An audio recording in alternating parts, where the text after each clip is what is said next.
بسم اللہ الرحمن الرحیم الصلاۃ والسلام علیک یا رسول اللہ۔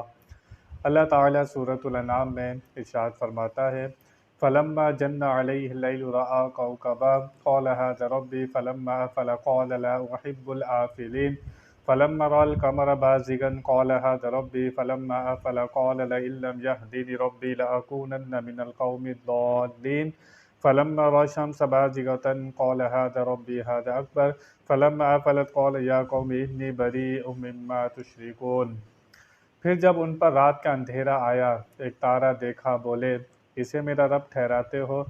پھر جب وہ ڈوب گیا، بولے مجھے خوش نہیں آتے ڈوبنے والے۔ پھر جب چاند چمکتا دیکھا، بولے اسے میرا رب بتاتے ہو۔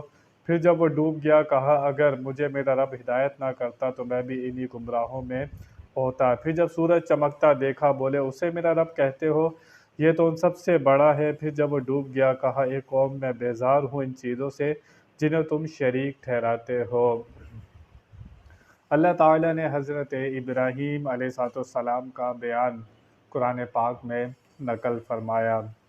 چھوٹی عمر میں اس وقت بت پرستی، کوئی چاند کی پوجا کر رہا تھا، کوئی اپنا معبود سورج کو بنا بیٹھا تھا۔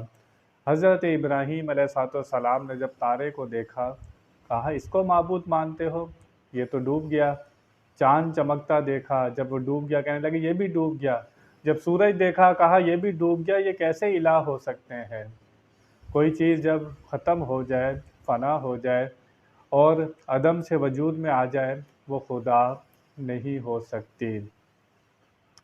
حضرت ابراہیم علیہ السلام نے یہاں پر جو بیان کیا، کیونکہ اس وقت بت پرستی کا عروج تھا، لوگ طرح طرح سے معبود بنا کر بیٹھے ہوئے تھے۔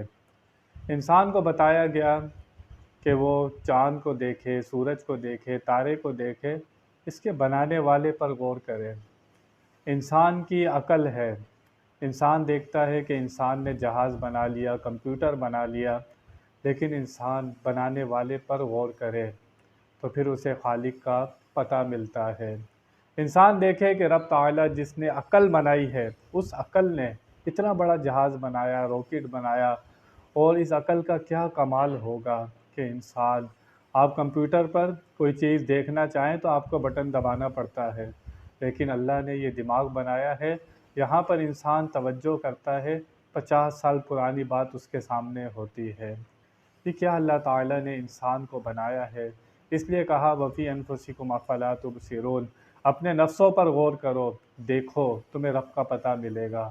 یہ انسان گوشت پوش کا، یہ زبان ہے، کیسے آواز بن رہی ہے، انسان کلام کر رہا ہے۔ یہ کان گوشت کا لوتھڑا ہے، کیسے سن رہا ہے۔ آنکھیں گوشت کی ہیں، کیسے دیکھ رہی ہیں۔ انسان پورا گوشت پوش کا، کیا کمال رکھا ہے اللہ تعالیٰ نے۔ تو انسان اپنی تخلیق پر غور کرے، اس سورج کو دیکھو، چاند کو دیکھو، اس چاند کو بے نور کون کر دیتا ہے، سورج کو بے نور کون کر دیتا ہے، بنانے والے پر غور کرو۔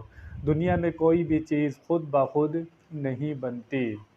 اگر کوئی کہے یہ سورج الہ ہے، خدا ہے، یہ خود سے بن گیا، خود سے کوئی چیز نہیں بنتی، ضرور اس کا کوئی نہ کوئی بنانے والا ہوتا ہے۔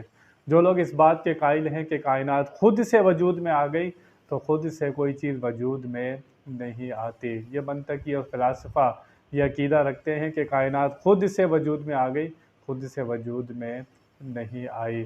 کوئی نہ کوئی، جب انسان کسی موبائل کو بناتا ہے، ٹی وی بناتا ہے، تو کوئی بنانے والا ہوتا ہے۔ اتنی بڑی کائنات، کیا خود سے خود سارا نظام چل رہا ہے؟ اس کائنات پر غور کرو، بنانے والے کا پتہ ملے گا۔ اللہ تعالی ہمیں اس کی توفیق عطا فرمائے۔ وآخر دعوانا ان الحمد للہ رب العالمین۔